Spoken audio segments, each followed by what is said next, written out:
Prix Médicis en 1974, prix Goncourt en 1982, prix Méditerranée en 1988.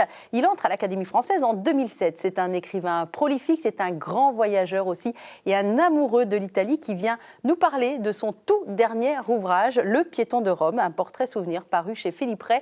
J'ai le grand plaisir de recevoir Dominique Fernandez de l'Académie française. Donc, s'il vous plaît, bonjour. Bonjour, merci. C'est un grand honneur. Vous savez qu'on reçoit régulièrement des académiciens. Nous avons reçu il y a peu de temps Ruffin, on reçoit Dormesson aussi, qui siège à notre académie régulièrement.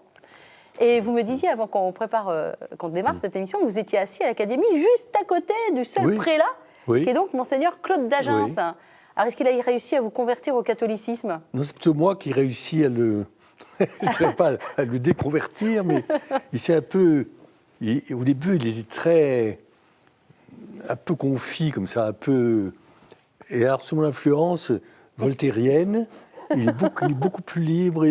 Moi, j'aime beaucoup. Il est charmant. Il est beaucoup plus libre que certains autres esprits qui sont plus chagrin, peut-être. On l'aime beaucoup, Monseigneur Claude d'Agens, grand érudit aussi. C'est un grand teneur malien, un agrégé. Il a écrit des livres remarquables. C'est quelqu'un de très, très bien. Vous lisez ces livres? Vous lisez entre vous, les académiciens, quand même? Quand il me les envoie, il me les a envoyés, c'est depuis que je le connais, parce qu'on a fait amitié. Et surtout, on a un lien commun, c'est l'abbé Brien, qui était son maître, et qui était l'aumônier de l'école normale quand j'y étais. Et avec qui j'ai fait mon premier voyage en Italie. À Rome notamment, vous en parlez beaucoup d'ailleurs de cet abbé Brien. André Brien, mais c'est son maître à lui, parce qu'il était professeur de je ne sais pas où, de théologie. Et donc c'est un lien très fort entre nous. Alors ce qui est très beau, je trouve, dans votre vie, c'est une certaine unité autour de l'Italie qui vous a énormément inspiré, que ce soit d'ailleurs pour tous les livres qui ont reçu les prix dont j'ai parlé, Porporino ou Les Mystères de Naples, donc là c'était votre prix Médicis en 1974. Le Goncourt, c'est un livre sur Pasolini, Dans la main de l'ange. Méditerranée en 88, Le radeau de la Gorgone, puis Académie française, Académie française, quoi. Vous êtes au fauteuil de Marcel Pagnol, ça vous touche particulièrement? Ou dans ce... Oui, enfin surtout d'Alembert. De ce fauteuil numéro 25, il y a quelqu'un d'autre qui vous touche plus? D'Alembert me touche plus. D'Alembert, oui, vous le citiez dans votre discours de réception. Le grand encyclopédiste, et puis Mérimée quand même. Et Prosper Mérimée, c'est vrai. C'est un grand écrivain. Mais c'est un bon fauteuil, parce qu'il y a eu Taine, c'est un bon fauteuil. Ouais. Oui. C'est vrai, quand vous êtes reçu à l'Académie française, il y a des discours de réception où on vous demande de faire l'éloge de la personne que vous remplacez, qui est donc décédée une année auparavant, mais vous pouvez remonter plus haut aussi. Oui, on peut dire, on peut ne pas on est très libre. On dit ce qu'on veut. On dit ce qu'on veut. On dit ce qu'on veut. Mais alors, c'est très pratique de recevoir un académicien pour nous journalistes, parce qu'il suffit de lire les magnifiques discours qui sont faits quand vous êtes reçu à l'Académie. Oui. La personne qui vous reçoit, c'était Pierre-Jean Rémy, a forcément énormément travaillé sur votre vie depuis l'enfance jusqu'à ce jour. C'était un vieil ami, c'était... Voilà, vous avez fait des choses ensemble, vous êtes allés à l'opéra ensemble, on comprend bien. Et donc, tout y est. Toute votre vie y est. On y découvre votre amour inconditionnel pour l'Italie, votre amour de l'art, votre amour de l'opéra. On y reviendra. Votre amour des voyages, d'une manière plus générale, et de l'écriture qui a littéralement coulé dans votre biberon. Enfin, on va dire ça comme ça. Vous savez, mon père était écrivain, ma mère était professeure de lettres. Normalienne, elle aussi. Oui, je suis né dans le sérail, si vous voulez. Votre papa, on en a beaucoup parlé, parce que, avant qu'on arrive sur ce livre, Le Piéton de Rome, mais vous aviez sorti il y a quelques années un livre qui porte son prénom. Oui, Ramon. Ramon. Vous dites Ramon, vous dites pas Ramon? Ramon. Ça dépend. D'habitude, j'ai Ramon pour montrer sa mexicanitude, parce qu'il était mexicain.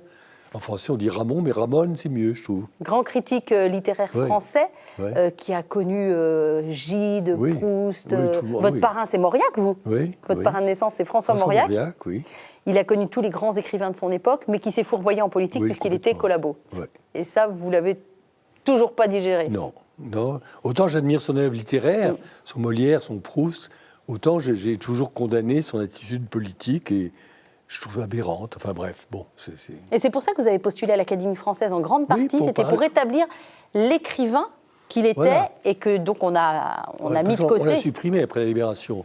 C'était un infâme. Et du coup, toute son œuvre a été... Maintenant, on l'a réédite. Mais Céline a survécu, lui. Céline, oui, mais Céline était un génie romanesque. Mon père, c'est un critique, donc il y a moins d'audience, forcément. Enfin, on ne le rééditait pas. Maintenant, je l'ai fait rééditer, mais bien des années après. Alors vous, l'Italie, vous êtes tombé dessus quand vous étiez jeune adulte. 20 ans. Vous alliez sans doute vous faire agréger et d'un seul coup, vous faites ce voyage initiatique. Oui. Pas d'autre mot, Dominique Fernandez. En Italie avec cet abbé Brien. Oui, pour aller voir le pape. C'était ça, c'était Pie XII à l'époque. Pie XII. Oui, qui vous a pas fait une grande impression. Hein. Il a un petit peu bâclé la rencontre. C'est terrifiant. Il était Pie XII, je me rappelle très bien. C'était un ascète raide, rigide. C'était un pape comme autrefois. À l'ancienne. À l'ancienne. Et je ne sais plus ce qu'il nous a dit, parce que nous, on était des normaliens, des cagneux. Des intellectuels français. On était censés, en principe catholiques, c'était pas vrai, mais enfin, on était censés représenter la relève catholique. Alors, il a fait un discours comme ça, très carré, voilà. Enfin bon. Mais c'est un prétexte. Moi, c'est pas pour voir le pape, il faut que j'y allais, c'était pour connaître l'Italie que je ne connaissais pas, parce que, vous savez, après-guerre, on voyageait très, très difficilement. C'est pas comme aujourd'hui, ça coûtait cher. Donc là, c'était un groupe, donc il y avait des conditions accessibles, quoi. Et la beauté de l'Italie vous saisit, mais un coup de foudre. Qui ne s'est plus arrêté depuis 50 ans. La beauté et aussi la gentillesse, parce que, vous savez, à Paris, même déjà à cette époque, les gens étaient hargneux, comme aujourd'hui. Et en arrivant en Italie, on a campé près de Gênes, je me rappelle, et les paysans nous apportaient du miel, du lait. Quand on monte son chemin en Italie, les gens se détournent, prennent un quart d'heure de leur vie pour vous amener. Alors, ils ne vous renverront jamais plus. Ici, quand vous menez votre chemin, les gens font comme ça, vous savez, comme si on allait leur voler un portefeuille. C'est vrai. Ah non, il y a une gentillesse qui est quand même le fond de la Méditerranée, un peu, cette hospitalité. Et qui a saisi votre cœur, votre âme, votre esprit. Vous n'en êtes jamais revenu, au point que quand vous êtes rentré, vous avez dit, finalement, c'est une agrégation d'Italiens que je vais faire. Voilà, et c'est très, très mal vu à l'époque, parce que c'était... Ils n'ont pas compris, vos professeurs, Dominique Fernandez. Non, et ma mère, surtout, parce que c'était qui était gaulliste. L'Italie, c'est celle de Mussolini à l'époque. C'était le fascisme. C'était le coup de poignard dans le dos, tout ça. L'Italie, il y avait un mépris des Italiens après-guerre. C'était long à remonter. C'est les ritales, les macaronis, les fauchetons, les traîtres. Mais personne n'étudie italien. Je suis le premier qui étudie. En plus, vous en avez beaucoup profité parce que vous avez enseigné. Oui, d'abord j'étais étudiant, 2 années entières, une à Pise et une à Rome. Ensuite, j'étais professeur à Naples. J'ai acheté une maison en Sicile, pendant 20 ans, maintenant je ne l'ai plus. Et puis j'y vais 3-4 fois par an. Et cette Italie, ce qui est très intéressant, c'est que vous nous proposez dans Le Piéton de Rome un portrait souvenir. C'est-à-dire, on est vraiment spécifiquement à Rome, on va visiter Rome avec vous tout en vous voyant grandir dans cette Italie, à la fois comme étudiant, puis comme professeur, puis comme exilé à Rennes, en train d'enseigner à la fac de Rennes, où ça se passe très très mal. Donc résultat, vous essayez autant que possible de vous rapprocher de l'Italie, donc comme Italien exilé malheureux à Rennes. Et finalement, tout au long de ces années, on vous suit, vous, à titre personnel, dans un Rome quand même très décrit. Alors moi qui suis déjà allée 3-4 fois à Rome, j'ai plus qu'à y remettre les pieds avec vous, enfin au moins avec votre livre, parce que je pense que les 2 tiers de ce que vous décrivez dans votre livre, je ne l'ai pas vu. Oui, mais personne, parce que moi j'y ai vécu comme étudiant une année entière quand même. J'avais une Vespa à l'époque, donc on circule. Je connais Rome mieux que Paris, quoi. Alors j'ai découvert avec beaucoup d'émotion, parce que je pense que quand on lit un livre comme celui-là, chacun va retenir une partie plutôt qu'une autre. Et alors je sais pas, c'est peut-être le côté catho qui ressort, mais vous savez ce que j'ai fait, comme tout le monde, quand il y a un cahier photo, je vais voir les photos en premier. D'accord, de très très belles photos d'ailleurs, on va quand même citer Ferrante Ferranti, qui est un grand ami à vous qui a fait ces photos, et je tombe sur cette photo incroyable d'un gisant. De Stanislas. Voilà. Alors, elle est incroyable cette photo. Vous savez que j'ai découvert très tard. Donc c'est une sorte d'enfant, enfin il a quel âge quand il meurt? 18 ans. 18 ans. On va raconter qui il était. Hein. Oui. Mais ce gisant, c'est vraiment un très beau gisant, marbre noir, marbre blanc, qui n'a rien à voir avec les gisants qu'on voit habituellement. Et qui n'a rien de macabre. Et je me dis, il a l'air de dormir. Stanislas Kocka, mais qui est-il? Alors c'était un jeune Polonais au XVIIIe siècle qui s'est converti et qui voulait absolument aller à Rome, parce que c'était Rome, c'était donc la capitale de la chrétienté. Il est allé à pied, je crois, contre l'avis de son père. Il est arrivé à Rome et il est mort. Il a eu des visions, enfin je sais pas quoi. Et il est mort très très jeune. Enfin je sais pas quoi, c'est la Vierge Marie quand même. je sais pas quoi, il a eu des visions de. Bon, enfin. Voilà. Mais il est mort très jeune avec une piété qui a été très remarquée de ses camarades et de ses supérieurs. Et donc il a été canonisé. Et il y a un sculpteur français qui s'appelle Legros, qui est un disciple de Bernin, qui a fait ce gisant. Et alors c'est très, très amusant parce que c'est dans une église de Rome, mais moi je l'avais jamais vu parce que, en fait, il y a un gardien assis dans un coin, il faut lui demander d'aller voir la chambre polonaise. Mais c'est pas indiqué, il n'y a pas de flèche, il n'y a rien. Donc il vous dit, ah bah c'est au second. Alors vous montez, la chambre polonaise, c'est la chambre mortuaire de ce Polonais. Il y a tout un décor autour, il y a une peinture, et il y a surtout cette extraordinaire statue. Il a l'air de dormir, c'est l'air d'un enfant qui... C'est pas du tout macabre. Hein, c'est d'une finesse et d'une beauté. Alors, je n'ai qu'une envie, c'est d'aller voir cette chambre polonaise quand je vais à Rome. C'est une église très connue, Saint-André du Quirinal de Bernin, près du Quirinal, qui est le palais du président de la République, là. Mais encore faut-il le savoir. Oui, mais là, vous demandez, vous verrez un type assis qui a l'air de dormir, là où il dort, et vous dites, je voudrais voir la chambre des Polonais. Et vous dites, oh, ça va. Alors, c'est ça aussi la merveille de Rome, ces secrets, ces trésors que vous avez écumés.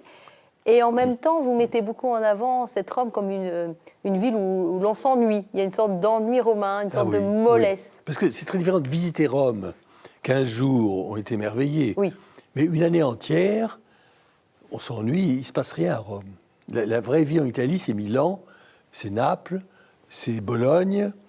Il ne se passe rien. Les villes où ça grouille, finalement. Oui, mais il n'y a pas de grand théâtre, il n'y a pas de grand journal, il n'y a pas de maison d'édition, il n'y a pas de grande galerie, il n'y a pas de grand éditeur. Ah ben là, vous parlez de Rome aujourd'hui, parce que vous, tel que vous l'avez connu il y a 50 ans, c'était très culturel. Il s'y passait des choses, vous avez rencontré des grands cinéastes, vous avez vu des grands opéras. Aujourd'hui... Non, mais même à mon époque, c'est-à-dire que Rome attire les gens d'Italie parce que c'est le pouvoir, c'est le gouvernement. Donc il y avait là, les grands écrivains et les cinéastes habitaient Rome parce qu'il y avait les sources de l'argent. Je voulais faire un film, il y avait Cinecittà, mais Rome ne produit rien de vivant. Il y a une anecdote qui est assez édifiante, qui est à la fois totalement enthousiasmante et en même temps qui fait froid dans le dos. Vous racontez une soirée à l'Opéra le 12 mars 2011. Ah, c'est très beau, ça. Je crois qu'il faut la raconter, cette anecdote, parce qu'elle nous parle bien du Rome d'aujourd'hui. Ah oui, ça c'est très beau. C'est à la fois vibrant et à la fois c'est dommage. Ben, c'est les années Berlusconi, qui avaient un mépris de la culture totale, qui avaient coupé les subventions. Et le grand chef d'orchestre, Riccardo Muti, qui est de stature internationale, dirigeait Nabucco de Verdi, qui est une espèce d'opéra national pour eux, parce qu'il y a un chœur des exilés, etc. Et il y a un chœur fameux au Patria, je ne sais pas quoi. Et le public a réclamé un bis. Donc il s'est arrêté, Muti s'est retourné, il a dit... Grand chef d'orchestre. Ah bah oui, c'est comme Toscanini, comme... Ouais. Alors il faut dire qu'il y avait tout le gouvernement qui était là aussi. Tout le gouvernement, Berlusconi, était tout là, le monde. L'intégralité du gouvernement au premier rang. Et il dit, devant tous ces gens, enfin, comme du courage, il dit, je vais faire bisser ça en hommage à la mort de la culture italienne. La culture italienne est morte, et tout le monde a compris pourquoi. J'aimerais voir la tête de Berlusconi à ce moment-là. Et il a rajouté, quand je vais à l'étranger, j'ai honte d'être italien. Et là où c'est fabuleux, c'est qu'au moment du bis, il a demandé la participation du public. Oui, oui. Et tout le monde s'est mis à reprendre le chœur, à se mettre debout. Oui. Il y a des moments d'intensité à l'opéra quand même. Oui, mais c'est un peu comme les gens qui chantent la Marseillaise maintenant, vous savez, dans les stades, après les grands... vraiment, les années Berlusconi, c'était un ravage, pas humain, mais un ravage culturel effroyable. Il n'y a plus de films, plus rien, c'était... Alors, moi, ce que j'attendais quand j'avançais dans votre livre, Dominique Fernandez, j'attendais le passage sur le Vatican, qui arrive assez tard dans le livre. Je me suis dit, oh là là, vu ce qu'il raconte au début du livre, parce que, bon, on va dire rapidement, quand vous étiez à ce fameux premier voyage initiatique... Avec le second voyage. Voilà. À un moment, vous allez vous faire confesser, c'est juste une catastrophe. Oui, ça se passe effrayant. très très mal et vous n'y êtes jamais retourné. Oui. Alors là, je me suis dit, moi, pauvre ami, on n'a vraiment pas vécu le même genre de confession, c'est tellement lumineux ces moments-là, mais là, ça a été tout sauf lumineux. Ça a peut-être changé, hein. Mais c'était il y a longtemps. À 50 ans. C'était il y a longtemps. C'était un prêtre libidineux. Enfin bon, le truc horrible, et vraiment, on n'aurait pas voulu être à votre place. Et puis, vous racontez que vous avez voulu aller à la messe de minuit à Saint-Pierre de Rome. Oui, alors ça, c'est quand j'étais étudiant. Et donc, là, ça fait mal, ce qu'on lit, quand même. Et là, j'étais habillé comme ça, un jeune homme de 20 ans, et j'arrive, je me dis, la messe de Saint-Pierre, la messe de Noël à Saint-Pierre. Ah oui, je suis à Rome, je vais aller à Saint-Pierre. Eh ben non, il fallait avoir un carton d'invitation, et il y avait d'énormes limousines qui débarquaient des femmes en robe du soir, des hommes en frac, et c'était réservé au corps diplomatique, au gouvernement, etc. Comme une soirée mondaine, en fait. Et moi, j'étais mis à la porte comme un malotru. Alors que la nef de Saint-Pierre aurait pu contenir 10 fois plus de gens. Bon, c'est pas le manque de place. Ça se passe plus comme ça aujourd'hui, mais c'est vrai, je comprends que ça peut rebuter un jeune homme. Moi, ça m'a dégoûté. Voilà. Et alors, votre chapitre sur le Vatican, je suis partie dans un éclat de rire quand le chapitre s'appelle Vatican. Première phrase. Tout n'est pas laid à l'intérieur de la basilique Saint-Pierre. On y trouve même des œuvres fort belles. Ça y est. Mais moi, j'aime pas. Non, mais c'est trop grand. C'est très grandiloquent, on est d'accord. C'est trop grandiloquent. Mais il y a cette pietà. Cette pietà qui retient toute votre attention. Il y a des œuvres d'art, Michel-Ange, il y a des Canova, il y a des Bernin, mais ces grosses choses, c'est trop gros. Mais ça, c'est mon avis. Hein, pas... Ce qui est très intéressant aussi, c'est que comment, quand on va dans une ville comme Rome, sans doute pourrait-on dire la même chose de Florence ou de toute autre ville exquise, on arrive à garder son propre jugement quand tant de gens célèbres et de plumes incroyables, vous le dites au début du livre, sont passés par là avant nous, on dit les choses tellement mieux que nous. Comment garder son jugement? Et alors vous, Dominique Fernandez, vous le gardez. Hein, alors, Stendhal, je ne suis pas d'accord avec ce qu'il a dit. Ah si, Théophile Gautier, ça c'est bien ce qu'il a dit. Lui, je suis d'accord. Moi, j'ai toujours... Julien Gracq, il est complètement passé à côté. Il a fait un livre horrible sur Rome, d'une bêtise inouïe. Enfin, non, mais moi, j'ai toujours décidé, dès que j'ai commencé à écrire, d'écrire ce que je pense, et puis sans tenir compte de l'opinion d'autrui. Sinon, vous répétez, c'est langue de bois, sinon. Qu'est-ce que ça a apporté à votre vie, l'Italie? On peut faire un petit retour en arrière, là, maintenant. Ça fait plus de 50 ans que vous êtes italien de cœur, pas de nationalité. Vous n'avez jamais pris la nationalité italienne? Non, mon père était mexicain, naturalisé. Non, je suis français. Non, vous êtes resté français. Qu'est-ce qu'il y a de très italien en vous, finalement? Dans mes gènes, rien. Non, bien sûr. Mais comment l'Italie vous a forgé, finalement? Tout, je lui dois tout. Vous savez, depuis 20 ans, tout ce que j'ai écrit, tout ce que j'ai aimé, tout, ça m'a libéré. J'ai eu une enfance très dure, c'est très puritaine, très... Vous dites même malheureuse. Très malheureuse. Puis c'était la guerre, de restrictions, une mère... Vous étiez très asthmatique aussi. Très asthmatique, et une mère rigoureuse. Enfin, c'était pas... Donc l'Italie, j'ai découvert la liberté, le bonheur, la joie de vivre. C'est un peuple qui a le sens du bonheur. Et ça vous a ouvert, finalement? Ouvert. J'ai qu'une idée, c'est de revenir. Là, je pars pour Naples. Enfin, je suis parti pour Naples pour Noël, là. Et... j'ai besoin d'aller régulièrement passer une semaine en Italie. Ça me rappelle, alors je ne sais pas si vous connaissez ce film, c'est un film anglais qui s'appelle Avril enchanté. Ça vous dit quelque chose ou pas du tout? Joli. C'est l'histoire d'un... Ça se passe, je pense, dans l'Angleterre des années 30-40, des femmes au foyer qui s'ennuient dans ce Londres gris et pluvieux, qui tombent sur une annonce en proposant une magnifique demeure en Italie, et contre l'avis des maris, avec le budget qu'elles arrivent à réunir, ces 2 ou 3 femmes vont réussir à partir en Italie. Et là, c'est la découverte des fleurs, des senteurs, du soleil déjà, de cette merveilleuse propriété qui va littéralement féconder et enchanter leur vie, surtout quand les maris viendront les rejoindre. C'est un film merveilleux, c'est exactement ce que vous racontez. Ça date de quand, ça? Ça date d'il y a un moment. Ça, je pense que ça a bien facilement 20 ou 25 ans. Et c'est un des plus jolis films qui m'a été donné de voir. Quand vous racontez l'Italie, c'est Avril enchanté que... Mais c'est l'Italie, c'est ça, c'est le bonheur, c'est l'art de vivre, l'art d'être heureux. Vous devez en parler avec Jean d'Ormesson, parce que lui, il est aussi beaucoup dans le soleil, dans la mer, dans la beauté des œuvres aussi. Oui, aussi, oui. C'est son papa dont vous parlez dans le livre? Pardon? Quand vous parlez de Vladimir d'Ormesson dans le livre. C'est son oncle. C'est son oncle qui était ambassadeur. Et qui s'est occupé de vous là-bas. Oui, parce qu'il était un grand ami de mes parents. Vladi, on l'appelait Vladimir d'Ormesson. C'était son oncle, le frère de son père. Et il était très sympathique. Tout aussi lumineux que son neveu et tout aussi facétieux. Oui, très drôle, très jovial, très... Comment vous est venu l'amour de l'opéra? Ça, c'est à Naples. Parce que quand j'ai signé à Naples, il n'y avait rien à Naples d'intéressant que l'opéra. Toute la vie culturelle, c'était l'opéra, le San Carlo. Parce qu'à l'époque, c'était un des premiers opéras du monde. Maintenant, il est complètement déchu. Donc l'opéra en Italie, c'était Milan et Naples? Et Venise. Et Venise, c'est les 3 capitales. Mais Milan est resté parce que c'est la vitrine, et ils ont des subventions, tout ça. Et Naples, il y a la corruption, je ne sais pas quoi. Enfin, c'est tombé vraiment, il n'y avait presque plus rien. Mais à l'époque, j'ai entendu des choses. Et là, j'étais converti à l'opéra. Moi, j'avais des préjugés, comme beaucoup de Français à l'époque. C'est vrai, à l'époque, autrefois, on méprisait l'opéra italien, dans ma génération. D'accord. Le Verdi, enfin Puccini, on disait que c'est du cirque, tout ça. Et là, je suis tombé amoureux de ces grandes voix. D'une certaine luxuriance aussi? Oui, mais c'était l'effusion, le lyrisme, la beauté, quoi. La beauté musicale. Et aujourd'hui encore?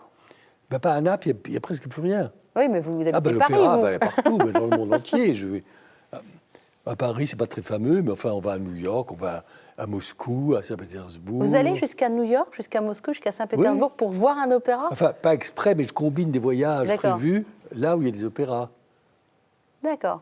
Ah, ça gagne bien sa vie, un académicien. Vous savez combien on gagne par mois? Ah non, je sais pas. 105 €. C'est vrai? Oui. Ah oui, donc on ne vient pas pour l'argent. Non, On vient pour l'histoire. 105 €. Qu'est-ce que ça a changé dans votre vie, l'Académie française, depuis 2007? Bah, si ce n'est que ça bloque tous vos jeudis après-midi, quoi. Et matin, parce que moi je Ah, travaille c'est au matin aussi. dictionnaire aussi. Alors ça, c'est plus D'accord. intéressant. Ah, le matin, c'est le dictionnaire? Et l'après-midi, c'est cette séance plus formelle. Ah, d'accord. Ah, vous voyez, Non, ça a j'apprends changé. quelque chose. On m'invite encore plus souvent. Ça, c'est agréable. Quand un institut culturel, là, je suis allé à Cuba l'an dernier parce qu'ils voulaient un académicien pour faire bien dans la francophonie. Vous voyez. C'est bien, vous n'êtes pas dupe. Et donc, je suis allé. On sait que j'aime voyager. Je suis allé à Haïti, comme ça, dans des pays difficiles. Moi, j'adore ce genre de pays. Et ils sont contents d'avoir un académicien. Ils ont Dany Laferrière maintenant, Maintenant, ils ont Dany Ferrière depuis peu. Très sympathique, j'aime beaucoup. qui est, oui, très sympathique, qui est à Issin et qui est le tout dernier à avoir été élu à... L'avant-dernier. L'avant-dernier à je avoir été élu à l'Académie. crois. Oui, ouais. enfin, tout récent. D'accord. Donc, des fois, on recrute un académicien pour faire bien dans une conférence quelque part dans Ah le ben monde. oui, beaucoup. Très. Vous savez, il y a beaucoup de semaines de francophonie dans le monde. Et l'académicien, pour le public local, ça fait bien, ça fait, oui, ça fait... Ça fait porteur du flambeau Oui, et c'est de la ça. francophonie Oui, et de... D'accord. Il y en a qui ne portent pas beaucoup, mais enfin... Et qu'est-ce qui vous plaît dans ce travail du dictionnaire, ce que vous me disiez Ben, c'est que passionnant, parce qu'on... On a du mal à s'imaginer à quoi ça ressemble. Là, vous étudiez quel mot actuellement? On était à la lettre S, mais quand ce sera fini, on recommence. Vous voyez. Oui, je sais bien. La langue évolue tellement vite. Il y a 40 000 nouveaux mots qui demandent à entrer. L'informatique, le nucléaire, le machin, tout ça. Et puis le sens des mots change. J'ai regardé la première édition, 1694. C'est l'époque où il y avait Racine, La Bruyère, Bossuet, Waouh. Fénelon. Vous savez comment on décrivait la femme? Allez-y, ça m'intéresse. Femelle de l'homme. Et oui, ces messieurs, à l'époque, c'était ça. Femelle de l'homme, d'accord. Ben, on ira Femelle voir de la l'homme. dictionnaire, parce que le dictionnaire, il est en ligne. Hein. Je ne sais pas Oui. si les gens le Et en savent. 1935, 8e édition, 1935. Ouais. Femme, compagne de l'homme. Oh, on est monté en grade, hein. Oui, mais toujours par rapport à l'homme. Ouais. La prochaine édition, ce sera personne je sais pas, Indépendante. de sexe féminin, enfin, vous voyez. Mais ça, c'est... Qui donne naissance à l'homme. Voilà. Embauchez-moi. Mais non, mais je veux dire, le langage reflète l'histoire et les mœurs. Il y a un mot, Dominique Fernandez, que vous aimez particulièrement remâcher, penser, un mot qui vous plaît par sa sonorité, par son sens, que sais-je? Amour. Amour. Amor, vous savez, c'est l'anagramme de De Roma, ouais. Amor, vous retournez. Voilà, c'est la seule chose importante, l'amour. Et qu'est-ce que qu'il vous soit. mettez, vous, dans ce mot? Parce que c'est un mot un peu valise. Le mot amour, on peut tout y mettre. Il est aussi galvaudé, il est aussi... Donc vous, Non, mais le vrai amour, vous le c'est situez pas- où, vous, cet amour? Le vrai amour, c'est aimer quelqu'un. Non, je ne dis pas aimer les gâteaux, ça c'est banalisé. j'ai bien compris. Mais si vous aimez quelqu'un, indépendamment des religions, des idéologies, c'est formidable. Il y a un manque d'amour dans l'humanité quand même. Ah oui, je crois que c'est assez flagrant. Mais qu'est-ce qu'on peut faire? Je sais pas. Qu'est-ce que l'écrivain a comme devoir vis-à-vis de l'amour, alors? Écrire des bons livres, oui, pas. Enfin, j'ai écrit un roman qui s'appelle L'amour, d'ailleurs, autrefois. Comme ça, j'aimais bien comme titre. Vous avez 2 enfants. Vous avez essayé Oui. de leur transmettre quoi comme valeur? Pardon. Qu'est-ce que vous avez essayé de leur transmettre comme valeur? Oh, on ne transmet rien, vous savez. Élever un enfant, pour moi, c'est lui apprendre à être autonome. C'est pas le couver, le diriger. Ils ont fait ce qu'ils ont voulu, mais ils savaient qu'ils avaient un père, une mère, et qu'ils pouvaient compter sur eux. Mais ils sont très différents. Le garçon, lui, a fait... Ramon, lui aussi. Il a fait l'ENA, la politique. La fille, elle fait des... Laetitia. Laetitia, elle crée des sites. Des sites internet. Voilà, je ne sais pas même ce que c'est, mais ils vous sont très expliquerai. différents.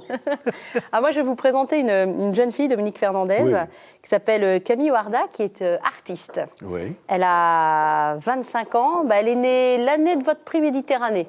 Ah, Vous voyez, moi, je suis née l'année de votre prix Médicis, on vous a porté chance, hein, toutes les deux. ben oui, oui. Alors Camille, elle est artiste, elle fait de la gravure, elle fait beaucoup de choses qu'elle va nous expliquer. Camille, bonjour, installez-vous. Bonjour Camille.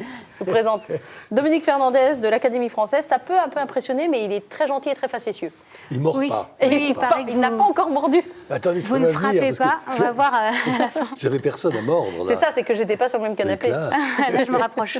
En fait. Cette première partie d'émission, Camille, elle est passée très très vite. Oui. Vous étiez dans les coulisses, vous avez pu l'écouter, l'entendre. Est-ce qu'il y a quelque chose dans les paroles de Dominique Fernandez qui vous ont touché particulièrement, qu'on fait écho en vous? Oui, le voyage. Bon, c'était un peu évident, mais moi aussi, c'est quelque chose qui m'a énormément apporté. Ah oui. Vous avez beaucoup Oui. voyagé? Oui, j'ai toujours été attirée par l'étranger, par découvrir des nouvelles cultures. Et mon premier voyage vraiment à l'étranger, c'était en Russie. Ah, moi j'adore la Russie. Oui, bah, j'ai vu. Et puis, après, avec l'Italie. Vous avez écrit un dictionnaire amoureux de Oui, Russie. j'adore. Et vous êtes allé où en Russie? Alors, je suis allée à Moscou, dans Oui. le sud de Moscou, à Lexine, un petit village en dessous. Et ensuite, j'ai pris un train. C'est passionnant les trains russes. Ah oui, mais alors C'est un train incroyable, c'est-à-dire il y a 3 classes. Oui, il y a 3 classes. La troisième, c'est comme des wagons C'est à les poules, bestiaux. quoi. Et un les peu. poules, ouais, un Ouais. peu. Les Et poules, j'ai oui. pris la 3e classe pour aller à Vorkuta.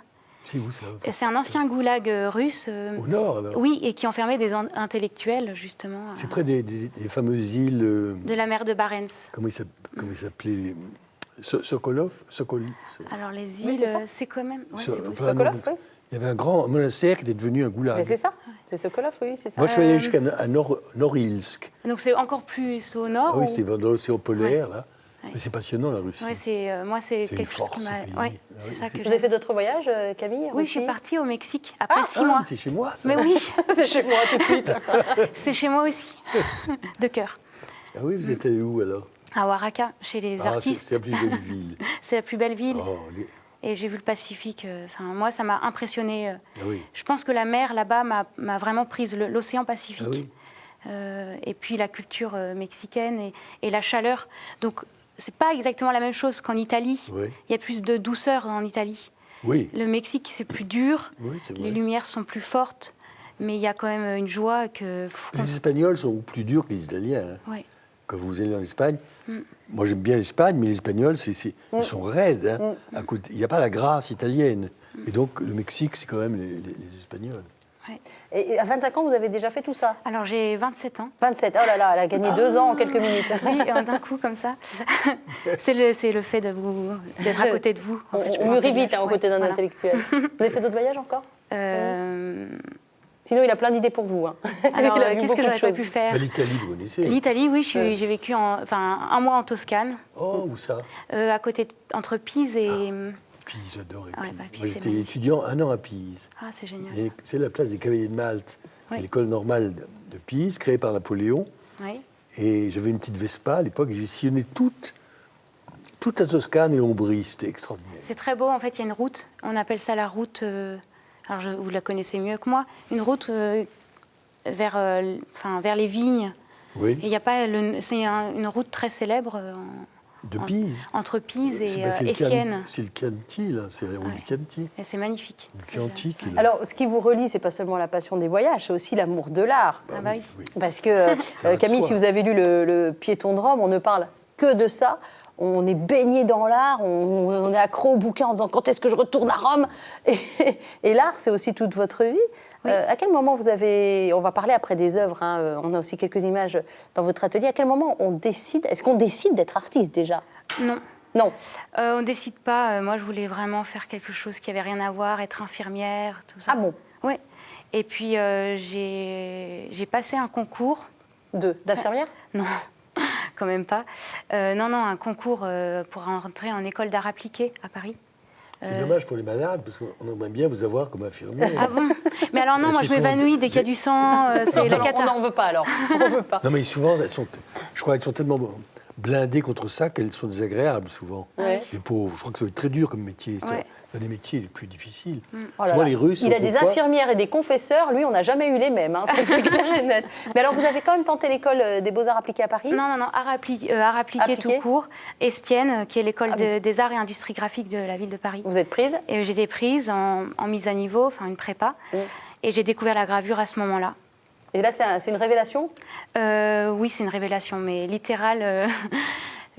Comment dire, en fait, je rentre dans l'atelier et là, je suis prise par les odeurs, par l'atmosphère. C'est vraiment incroyable. Ça vous parle, la gravure, Dominique Fernandez? C'est un art que vous connaissez?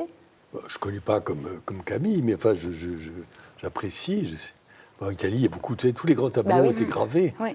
C'était le moyen de... Comme il n'y a pas de photos à l'époque, Ouais. tous les Raphaël, tout ça, c'était gravé. C'était la photocopie de l'époque? C'était Oui, la ça photo. se reproduisait dans le monde entier. Ouais. Et c'est ça qui est passionnant, c'est toute cette histoire de la gravure que j'ai connue par la suite. Mais tout d'abord, la matière. C'est pour ça qu'il y a beaucoup de tableaux qui sont inversés en gravure. Oui.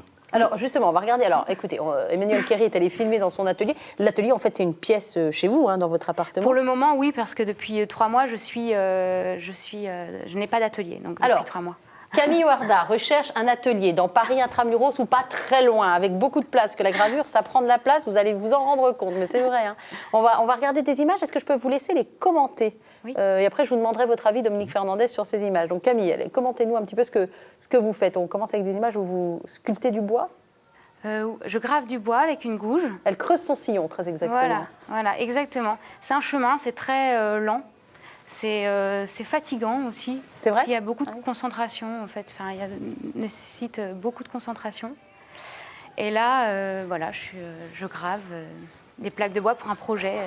Un projet autour du visage du Christ. Hein. Oui, c'est la première fois que je travaille, enfin, c'est la deuxième fois que je travaille sur ça. Et ça m'intéresse énormément de présenter ce visage fragmenté. Voilà. On parlera de ce travail autour du visage du Christ, parce qu'il rejoint aussi des convictions propres. Là, on vous voit travailler, vous dites c'est dur, c'est physique. Non, en fait, c'est surtout dur, on va dire peut-être psychologiquement.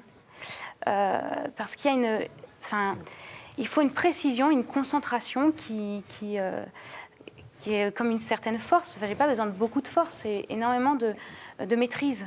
Et les bougies, c'est important? Là, je les mets de temps en temps pour commencer un travail, je me mets en condition.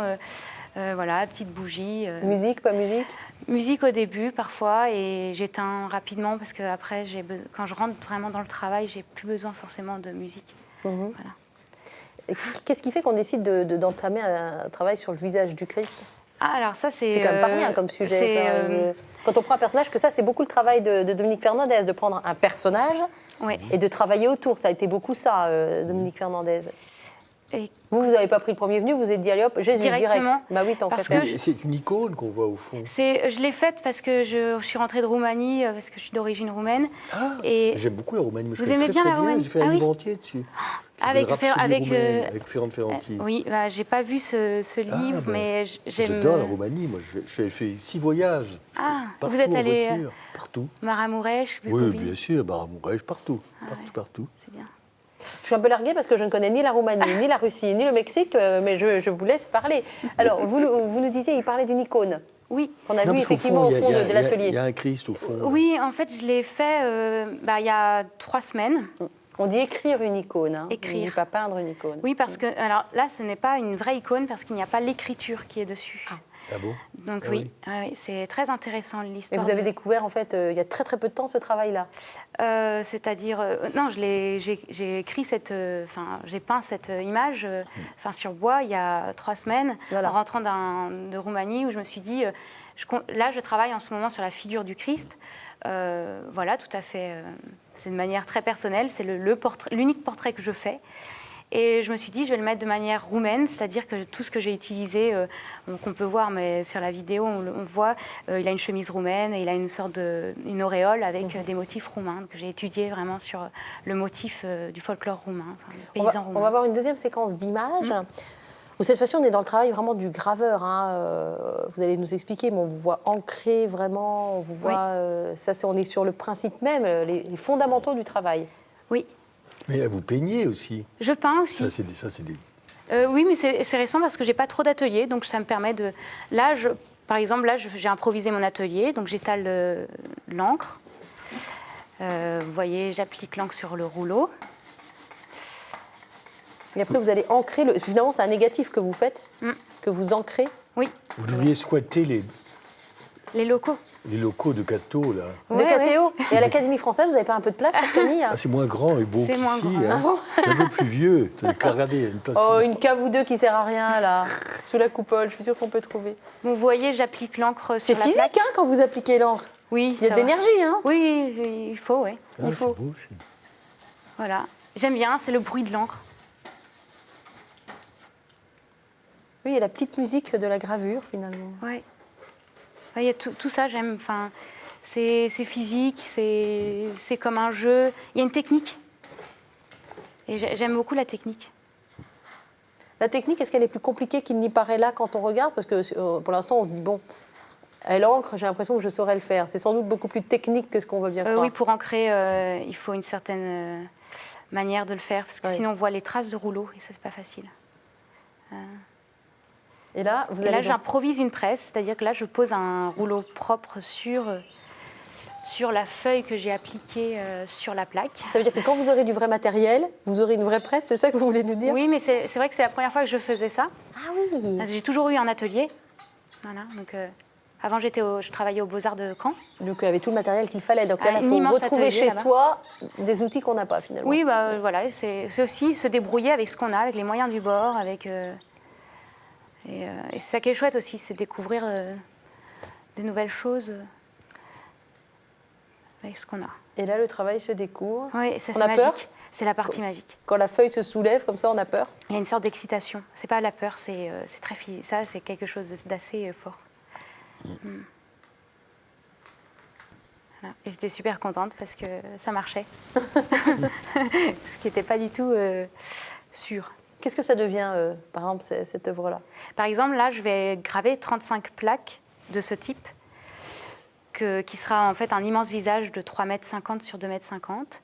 Et je vais imprimer chaque plaque et je vais en faire un livre relié. Et il y aura le Christ fragmenté tout au long, comme un paysage. Donc c'est vraiment dans le but, voilà, c'est pour un livre. Oui, une édition D'accord. que je vais faire. Pour aller. Est-ce que vous nous avez emmené en plateau? Je ne sais pas si une des trois œuvres vous parle particulièrement. C'est vous qui allez décider, Dominique Fernandez, par moi, laquelle j'aime on beaucoup. commence. Voilà, tout ça me plaît beaucoup. J'aime ça, cette espèce de vague montagne, là. Oui, c'est Vague et exactement ça. montagne. Ouais. C'est très, très beau. Ça me plaît beaucoup. Ça aussi, c'est... Alors expliquez-nous, Camille. Alors là, ce que je voulais juste montrer brièvement, c'est que cette plaque... C'est quoi, c'est une peinture, ça? Alors c'est une plaque de bois gravé. Ah, c'est gravé, ça Oui, aussi. oui. Ici. Donc on voit le creux, on voit les différentes strates de bois. Ouais. Mais je suis allée poser mes doigts dessus tout à l'heure. On Je sais peut pas si j'avais toucher, le c'est droit. ça qui est bien. On peut toucher. Bah oui, Ah, bien on a sûr. le droit. Ouf. Enfin, Ok. pas trop, quand même. Pas trop. Avec des mains propres. Mais donc là, c'était plutôt pour vous montrer. J'ai commencé avec la peinture et j'en arrive à avec la gravure et j'en arrive à la La gravure peinture. vous a amené à la peinture. Ce qui n'est pas du tout courant d'habitude. Bah oui. Les peintres, ils ont tous gravé au XXe siècle. Oui. Ils ont tous expérimenté la gravure à un moment donné dans l'histoire de la gravure. Ce sont des peintres qui expérimentent la gravure pour des croquis. Et après, ils font leur tableau. Enfin, surtout au XXe siècle, pas avant. Et moi, c'est en gravant que j'arrive vers la peinture. Voilà, c'est quelque chose de neuf pour moi. Et on retrouve les mêmes gestes, en fait, la même gestuelle. Peut-être qu'on voit mieux. Enfin, les deux, c'est toujours quelque chose d'un peu abstrait quand on regarde, quand on zoome, en fait.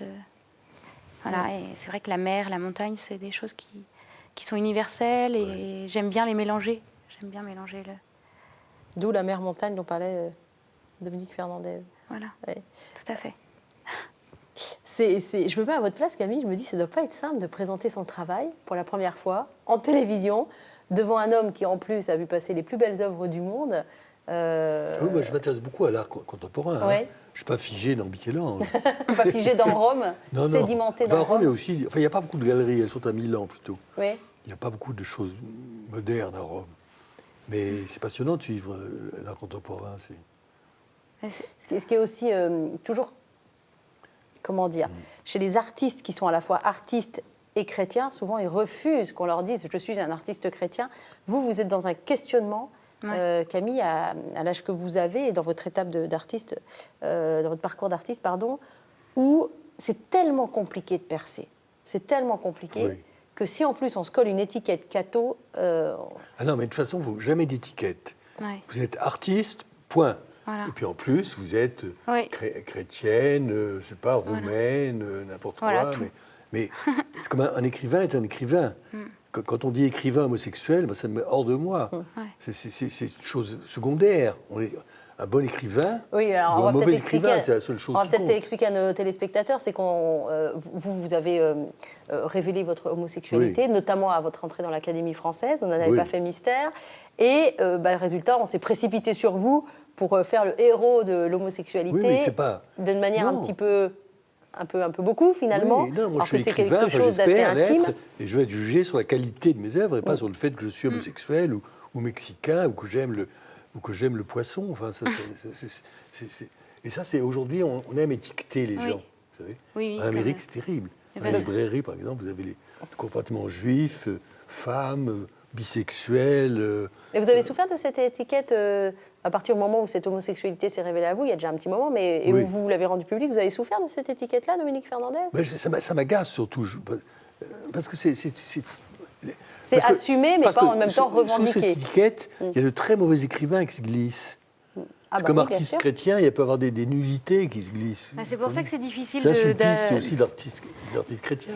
L'art saint-sulpicien, c'est pas quelque chose que j'apprécie, moi, naturellement, mais vraiment pas. Je ne sais pas s'il y a grand monde. C'était des artistes chrétiens, quand même, enfin, on espère. Alors comment on fait quand on est une jeune artiste, qu'on a une vraie foi, et là, très clairement, vous êtes en train de travailler sur le visage du Christ, c'était pas totalement anodin. C'est quoi la réflexion de tout ça?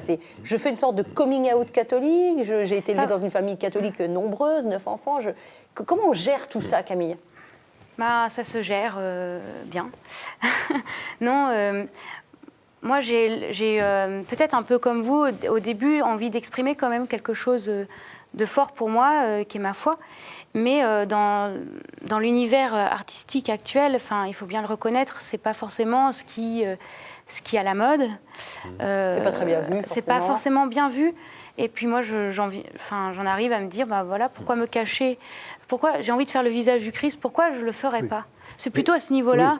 Mais de toute façon, on peut s'intéresser au Christ, même si on n'est pas catholique. Bien comme sûr. personnage historique, comme figure d'humanité. Et alors, je ne sais pas si vous êtes allé au Vatican, parcourant les couloirs, vous avez tous les cadeaux aux différents papes, horribles, les uns plus que les autres. Je l'ai jamais vu. C'est effrayant. Ça me dit rien, ça. Ils reçoivent des cadeaux, les pauvres, ils n'en veulent pas, mais ils les mettent quand même là. Oui, comme les rois et reines qui reçoivent des cadeaux horribles et qui les exposent. Voilà, alors là, il y a que les Japonais qui photographient tout.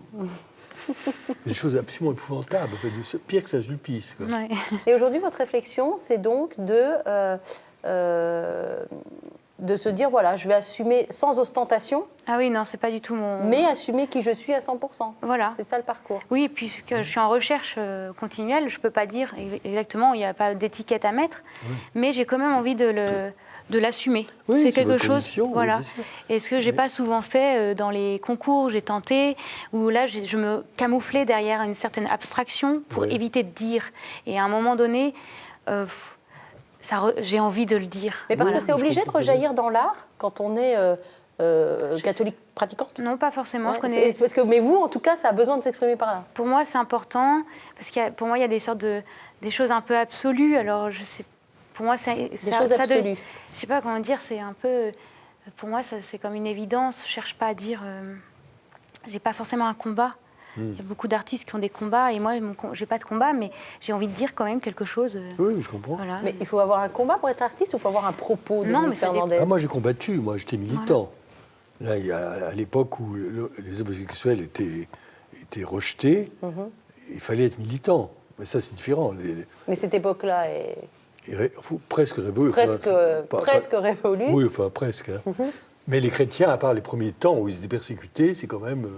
C'est pas la même chose. Ouais. Mais ce qui est important quand on est artiste, c'est d'avoir un propos aussi. Oui, d'affirmer ses convictions, mais surtout, il faut les affirmer par la qualité de ce qu'on fait. Ouais. Parce que si on fait une mauvaise œuvre homosexuelle, on dessert la cause. Si on fait une mauvaise œuvre chrétienne, on dessert la cause chrétienne. Est-ce que vous n'êtes pas comme moi? Alors, je ne sais pas, vous savez faire autre chose à part écrire de vos 10 doigts? Parce que moi, je ne sais rien faire de Moi, mes je sais 10 même doigts. pas Et quand je vois des gens comme elle qui Je creusent... ne même pas planter un clou. Ah oui, bon voilà, donc Sinon, on je est... Je vais m'écrase. vous aider. On est de la même école. Moi, j'arrive à visser une ampoule quand même, mais c'est un peu limite. Mais quand je vois quelqu'un avec ses 10 doigts avoir Ouais, du c'est bien, talent, j'admire. moi, je suis fascinée. Je suis fascinée. Quand Moi on voit aussi. les photos dans votre livre, on voit les magnifiques sculptures, les tableaux, et qu'on ne sait rien faire Enfin, écoutez, soi-même. à chacun son métier, Voilà, c'est très c'est ça. important. Ouais. L'écrivain écrit. Tant mieux s'il sait réparer un robinet, mais quand même, le principal, c'est d'écrire. Oui. Non. Et l'artiste, c'est de savoir graver ou peindre. Oui, C'est pas tout à de fait. chanter l'opéra. Bah, Tant non. mieux s'il chante l'opéra aussi. Alors, on va retourner dans l'atelier de Camille, qu'on va voir en long, en large et en travers, parce que vous travaillez aussi le métal. Et là, j'ai besoin qu'on m'explique un petit peu. C'est du cuivre, non? Alors, du cuivre. Alors, on va regarder les images. Expliquez-nous ce que vous faites avec du métal. Parce que c'est ça qui est intéressant chez les artistes, c'est qu'ils multiplient les matériaux, Ouais, finalement. mais Là, je fais du burin. C'est une technique que j'affectionne particulièrement. D'ailleurs, c'est ma technique préférée. Même si Ce petit machin-là, c'est un burin. Alors, l'outil que je tiens. Machin. Voilà, ça, c'est un écrivain de l'Académie française. Protester. Je sors le Protester, mot je machin. C'est un outil. Cet C'est le outil prolongement de la main, d'ailleurs. Très bien. Voilà. Et voilà, c'est mon outil préféré. Je l'ai. Mais dites voir si vous vous trompez, c'est fini, là. Oui, mais c'est pas grave. En fait, si je me trompe, ben je me débrouille pour changer Le sujet le du cours des départ. choses. Là, vous faites un arbre. Oui. Je travaille sur des choses, sur une sorte de... sur un olivier, en fait. L'olivier, je trouve que c'est très intéressant. Justement, ça, c'est un arbre de la Méditerranée qui... Ah, c'est beau. C'est vraiment ça qui... L'arbre est magnifique. Oui. Puis il prend des formes humaines. Mais c'est vrai. Et voilà, j'ai des pleins de carrés avec... Quand on est en Terre Sainte, il y en a beaucoup des oliviers. C'est toujours très intéressant, les formes qu'ils ont. Là, j'en ai gravé un du Mont des Oliviers. Oui. Ça m'a beaucoup marqué. Et le travail que vous faites, là, c'était pour quelque chose de précis? Non, là, c'était juste pour vous montrer. Pour nous montrer à nous, Oui. téléspectateurs de Mais je KTO, compte votre la travail. continuer. Ça fait partie d'autres projets que j'ai. Mais là, le burin, c'est vraiment quelque chose que je garde comme une gamme. Enfin, comme un musicien qui fait ses gammes, justement. Voilà. Ouais. Et vous vivez de votre art, Camille? Non, Pas encore. Ouais, en même temps, vous êtes jeune, hein, mais il faut le temps de faire son chemin aussi. mais je ne sais pas si on peut vraiment vivre de son art. Je connais beaucoup de gens qui ont plusieurs casquettes, on va dire ça comme ça. Qui ont plusieurs... Vous pensez quoi, vous, qu'il faut tout abandonner pour son art, Dominique Ah non, moi j'ai Fernandez toujours ou- voulu être prof dès que j'avais 12 ans pour être libre d'écrire. Voilà. Pour assurer le loyer, le gaz. Comme ça, j'écris ou j'écris pas. Je ne suis pas forcé de faire de Voilà. l'alimentaire. Ouais. Ça, c'était ma doctrine. Alors, vous savez ce qu'elle fait, Camille, elle, Oui. pour alimenter, puis peut-être aussi se mettre l'esprit ailleurs, ça, être Oui. dans la vraie vie? Elle s'occupe d'une enfant autiste. Oui, Ah oui, bah, le ça, c'est syndrome magnifique, ça. d'Asperger. Ah oui. Donc c'est très intéressant. Je découvre ça cette année. Et vous n'avez pas une galerie, non? Je vais exposer en janvier. Mais, c'est la galerie qui vous promeut, non? Non, parce que j'ai pas une galerie Actuellement, en attitrée. janvier, oui, elle expose. Non, en fait, j'ai pas une galerie attitrée. Mais ça va venir, Oui, forcément. oui, j'ai confiance. Qui vous prend la moitié de la valeur. Ah oui, bah toujours. C'est- Il faut bien faire du business. Hein. oui. Il y en a deux qui viennent de se rencontrer, là. Il va vous présenter des galeries, vous allez voir, ça va être Moi, je formidable. connais pas très bien, mais c'est un vrai problème pour les écrivains, pour les artistes, Ouais. comment vivre sans tomber justement dans des commandes, dans des trucs, des biographies de Chirac, c'est des écrivains qui n'ont pas de métier. Ben oui, ils font des biographies de Chirac ou des- Mais comme les peintres qui faisaient des fleurs. Oui, c'est Voilà, ça, oui. Biographie de Chirac, ça a le mérite d'être classé. Moi, je trouve qu'il faut que... C'est vrai que vous avez choisi vos personnages. On dit que vous êtes le créateur de la psychobiographie. Vous Oui. avez choisi à chaque fois de parler tel Castra, tel Oui. Pasolini, telle personne. Vous choisissez vos sujets. Oui, bien sûr. Et je suis libre et que le livre se vende ou pas, je vis. J'ai été prof toute ma vie à l'université et donc j'ai la base, le socle, c'est assuré. Parce que si on vit, moi j'ai des amis écrivains qui vivent de leur plume, à moins d'avoir des très mauvais écrivains comme M. Musso ou M. Lévy, et qui vendent comme des... Des petits pères, vous les avez lus? Bon, c'est pas possible, on ne peut pas, ça vous tombe des mains à la troisième ligne. On ne peut pas vivre, parce que c'est très rare, les bons romans qui se vendent beaucoup, c'est très rare. Mais vous savez, pour le coup, Guillaume Musso, je ne sais pas parce que je n'ai jamais lu, mais du Marc Lévy, ça se lit très bien parce que ce sont des raconteurs d'histoires. Donc après, ils sont les premiers à dire qu'ils ne sont pas en littérature. Ah bon, c'est ça, oui, ils sont les premiers à dire qu'ils ne sont pas en littérature. Ça, c'est honnête. En tout cas, Marc Lévy le fait. Je ne sais pas si Guillaume Musso le fait. Mais ils ont mis à la lecture beaucoup de gens aussi. Et moi, je trouve intéressant de commencer par un Marc Lévy pour arriver après à Dominique Fernandez, avec une certaine exigence. Ils n'arrivent pas souvent, je crois. Ah bon? Il faut qu'ils restent sur la première marche. Ils abandonnent en cours de route. Non, mais je n'ai rien contre eux, mais je veux dire que les grands romans, Stendhal, Le Rouge et le Noir, s'est vendu à 850 exemplaires de son vivant. 850 exemplaires. Mais un énorme ratage de l'histoire de la littérature. Comme beaucoup. Oui, c'est le plus fameux, on le cite toujours. Mais voilà, heureusement, lui, il était consul, il était diplomate, alors il pouvait vivre. C'est drôle parce qu'il y a souvent les écrivains professeurs, les écrivains diplomates. Mais tous, les médecins, les avocats, voilà. Ils ont tous un métier, presque tous. Sinon, il y a des sortes de catégories d'écrivains. Oui. Et les écrivains maudits aussi. Oui, alors, il y a ça, mais il faut être héroïque. Alors, si vous acceptez de vivre dans une mansarde en grelottant, ça ne se fait plus aujourd'hui, mais ça se faisait au XIXe siècle. Oui. Moi, j'ai besoin d'avoir chaud. Et de l'eau chaude et de l'eau courante. Voilà. Je vais vous poser la même question à tous les deux, mais ça ne va pas engendrer la même réponse. Quel est l'artiste qu'il faut absolument connaître d'après vous? Quel est l'écrivain pour vous qu'il faut avoir lu absolument? Et pour vous, Camille, quel est l'artiste que vous nous recommanderiez?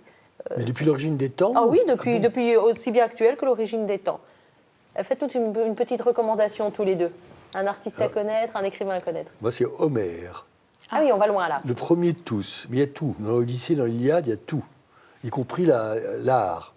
Les descriptions de bataille et tout ça. Relisez Homère. Ou lisez Homère. Lisez Homère, oui.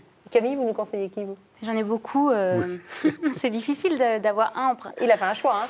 Oui. C'est dur de faire le choix. Oui, mais un qui, moi, m'a fait avancer, Odilon Redon. Ah oui. Redon. Voilà, ça c'est un peu mon... Et l'autre, la partie un peu plus obscure, et l'autre c'est Maurice Zeny. En fait, il y a les deux. Ah oui. Moi, c'est c'est cette époque qui m'intéresse beaucoup. On va laisser ces deux générations d'artistes, d'écrivains, de créateurs continuer de parler en dehors de l'émission, puisque l'émission va se terminer, chers amis. On est content d'avoir. Mais oui, mais on est content d'avoir créé cette rencontre. Dans le verre, on est content. Cette émission se termine, mais tout cela se prolonge grâce à l'exposition de Camille, qui a démarré le 7 janvier, qui se poursuit jusqu'en février. Qui se trouve où, cette exposition, Camille? Rue de la Fontaine-au-Roi, près du canal Saint-Martin. République, Canal Saint-Martin. Il y aura il y a un site internet. Je vous enverrai une invitation si vous voulez. Je vous donne mon... Bon, oui, d'accord, ils feront leurs petites affaires ensemble. Donc il y a un site internet, évidemment. Non, mais ça, je veux absolument y aller. Ah ben, très bien. Mais... C'est Galerie La Ralentie. Voilà, merci beaucoup. Et puis le dernier, Dominique Fernandez, donc pour Noël, c'est évidemment trop tard, puisque Noël est passé. Mais le piéton de Rome, il n'y a pas besoin d'aller à Rome pour acheter le livre. Mais cela dit, après, ça vous donne quand même sacrément envie d'aller redécouvrir cette ville magnifique, éternelle et surtout différente de ce que moi je connaissais en tout cas. Donc merci pour ce portrait souvenir de Dominique Fernandez. Je vous souhaite quoi pour la suite? J'ai déjà 3 livres en chantier. D'accord. J'écris tous les jours, il n'y a que ça qui m'amuse. De les mener à bout alors. Oui. Ce qu'on vous souhaite, Camille? Vous aussi, travaillez tout le temps. Voilà. Voilà, on vous souhaite une belle vie d'artiste en tout cas. Tout à fait. Et de trouver réponse à vos questions. Je ne sais pas si c'est important de trouver les réponses. Non, pas forcément. Le créateur, quand il ne crée pas, s'ennuie. Donc, c'est ça. Oui, c'est vraiment ça. Mais c'est bon l'ennui, parce que ça peut recréer des choses. Voilà, donc on va les laisser discuter ensemble et on va terminer l'émission. Bon. On va exploser les chronos. Merci à tous les deux. Merci vraiment infiniment. Merci à vous. Au revoir.